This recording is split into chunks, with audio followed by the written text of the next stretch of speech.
في حكم صدر من شوية بإعدام 2 من منتجي الحشيش وتغريمهم 500 ألف جنيه.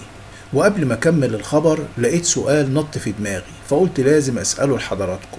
هو لو المتهمين دول دفعوا الغرامة، طبعا أكيد هيتم إعدامهم على طول. طب لو ما دفعوش الغرامة اللي هي 500 ألف جنيه، هيبقى موقفهم إيه؟ هل هيتم حبسهم وبعد ما يخلصوا مدة الحبس يتم إعدامهم؟ والسؤال التاني، لو انت المحامي بتاعهم تنصحهم يعملوا ايه؟ يدفعوا ولا ما يدفعوش؟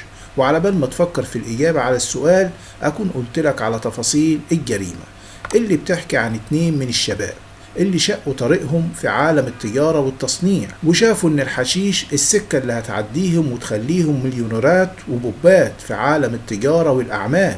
فجهزوا شقة على قد الحال في البيت اللي عايشين فيه عشان يبقى بداية لانطلاقهم نحو القوة التي لا تأتي إلا بالمال. لكن تعمل إيه المشطة في الوش العكر؟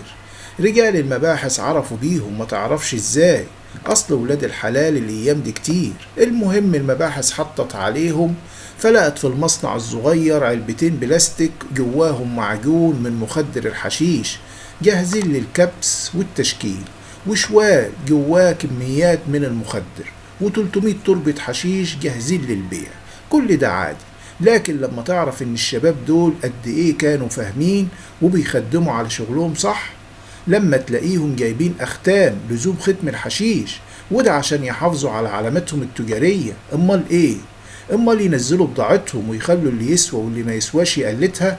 ومن ضمن المضبوطات كان عندهم ميزان حساس، وده لزوم الأمانة في الميزان. ما أنا لسه قايل لكم الناس دي بتحافظ على اسمها في السوق، وأول حاجة تفكر فيها علشان تكسب الزبون الميزان الحلال، وربنا يكفينا شر اللعب في الميزان. وزي ما قلت لكم المحكمة حكمت على البشوات دول بالإعدام، فاوعى يا ابني تفكر تمشي في الطريق الحرام، ولو بدأت مصلحة داري عليها من أقرب الناس عشان ما تحصلش صحابك دول في غرفة الإعدام.